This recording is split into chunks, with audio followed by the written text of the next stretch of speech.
नमस्ते बच्चों। आज हम लोग वर्ग 7 का जन्म बाधा पढ़ेंगे। इस कहानी में एक छोटी सी बच्ची रहती है। वह पढ़ना चाहती है लेकिन उसके माता पिता उसे पढ़ाना नहीं चाह रहे। उनकी भी कुछ मजबूरी है, उनके बच्चे काफ़ी हैं जिसके वजह से उन सब की देखभाल करनी पड़ती है। अकेली माँ देखभाल नहीं कर पाती है। इस कारण बच्ची को स्कूल नहीं जाने दिया जाता है और उससे घर के सारे काम और भाई बहनों की देखभाल कराई जाती है। जब बच्ची को एक दिन पता चलता है कि प्रधानमंत्री जी बधुआ मजदूरों को छुड़ा रहे हैं, तो वह एक चुपके से पत्र लेती है और उस पत्र पे लिखती है कि आप भी मुझे बधुआ मजदूरी से छुड़ा लीजिए। तो ये छोटी सी बच्ची की मनोभाव की बातें जो है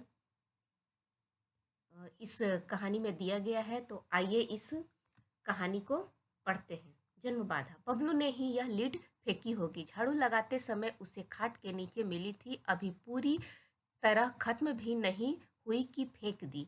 ऐसे ही फजूल खर्चियों पर पापा नाराज होते हैं। खैर जाने दो, अपना तो काम ही बना। कागज और लिफाफा पापा के झोले से निकाल ही चुकी हूँ, उनको पता नहीं चला, नहीं तो जरूर पूछते। अब जल्दी लिख लेना है मुझे, देर करूँगी तो फिर मौका नहीं मिलेगा। अभी माँ की आंखें लगी है, कुछ देर तो नहीं ही जगेंगी। छुटकी भी माँ का दूध चूसते चूसते सो गई है। वह अगर जाग गई तो आफत है, उसे लादे फिरना होगा। क्या लिखूं, कैसे शुरू किया जाता है? अच्छा लिख देती हूँ। प्यारे प्रधान। ओह, यह प्यारे ब्यारे क्या लिखना। यह कोई बच्चा थोड़े ही ही है जो तब प प प में कौन सा ऊ लगेगा, बड़ा या छोटा? माँ को जगाकर पूछूं। उसे भी आता होगा और वह जग गई तो लिखना ही नहीं होगा। लिख देती हूँ कुछ भी, लेकिन गलत हुआ तो बात बिगड़ सकती है। जिस लड़की को सही लिखना तक नहीं आता उसकी बात कौन सुनेगा? लेकिन क्यों नहीं सुनी जाएगी मेरी बात? हिज्जे गलत हो पर बात तो सही है। जो हो लिख देती हूँ सीधे सीधी। जय माता रानी, जय गणेश जी। और पड़ोस वाली हीना बात बात पर किन्हें याद करती है। हाँ यार, अब मुझे आज यह चिट्ठी लिखवा दो, लिखवा ही दो। भगवान, मेरी कोई मदद करने वाला नहीं है, कोई नहीं। उसकी आंखें भर आई, लेकिन वह रोकर समय बर्बाद नहीं करना चाहती थी। इसलिए जैसे जैसे तैसे लिखने ही लगी। प्रधानमंत्री जी प्रणाम। मैंने सुना है बधुआ मजदूरों को उनके मालिक से छुड़ाया जा रहा है, मुझे भी छुड़ा दीजिए ना। मेरी पढ़ाई नहीं हो सकी। पापा कहते हैं बाद में देखा जाएगा। बाद में यानी कभी नहीं। 12 की तो हो गई।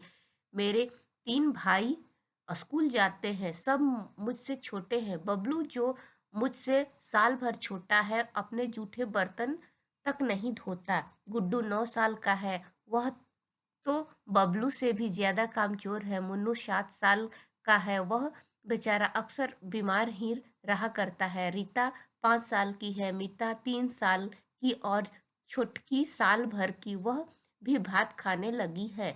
मैं दिन भर घर के कामों में लगी रहती हूँ। पापा कहते हैं मैं माँ से भी अच्छी रोटियां बनाने लगी हूँ, लेकिन माँ की तरह सब्जी नहीं बना पाती, सो रोज डांट सुनती हूँ। माँ कहती है मैं बनाना नहीं चाहती, सो बिगाड़ देती हूँ, लेकिन क्या करूँ, मुझसे हो ही नहीं पाता। सारे बर्तन मुझे ही मांजने पड़ते हैं। मुन्नू, रीता, मीता और सब छोट की सबको मैं ही टांगती रहती हूँ। सबके कपड़े भी मुझे ही धोने पड़ते हैं। एक काम से दूसरे काम के बीच मुझे सुस्ताने का भी समय नहीं मिलता। फिर भी सब कहते हैं गुड्डी धीमर है। पर साल के पहले वाले साल मामा जी के जिद पर मेरा नाम स्कूल में लिखवाया गया था। 1 महीने ही तो जा पाई, उसी समय छुटकी हो गई, सो माँ अकेली घर नहीं चला पाई। मुझे स्कूल छोड़ देना पड़ा। मैंने माँ से कहा मुझे भी पढ़ने दो। पापा ने सुना तो बोले कि जैसे घर में ही ककायरा सीखा है वैसे ही आगे भी कुछ पढ़ ले, लेकिन घर में मुझे कौन पढ़ाएगा और कब? मैं अपनी मर्जी से स्कूल जा नहीं सकती, किसी से कुछ कह नहीं सकती। क्या यह सच है कि बधुआ मजदूरों को छुड़ा दिया गया है? तो मुझे भी छुड़वा दीजिए ना। आपकी बेटी गीता गुड्डी। हाय पप्पा तो आ गए।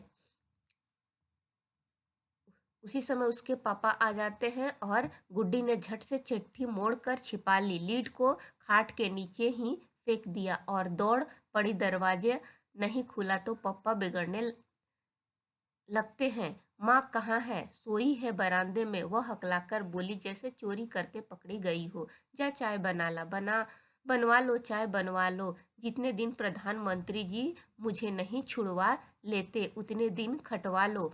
बस अब सबकी आंख बचाकर पता लिख लेना है। और टिकट टिकट कहाँ से लाऊं? बिना टिकट के ही भेज देती हूँ, वो तो समझ ही जाएंगे। मेरे लिफाफे को खोलने के पहले ही मेरी हालत भांप जाएंगे। माँ बाप के लिए चाय बनाकर ले जाते समय उसके पैरों में फुर्ती सी आ गई और मन आनंद से भर गया। उसे लगने लगा जैसे उसकी मुक्ति की घोषणा में अभी दिन बाकी नहीं है। इस कहानी के लेखिका है सुधा जी। आइए कुछ शब्दार्थों को जानते हैं।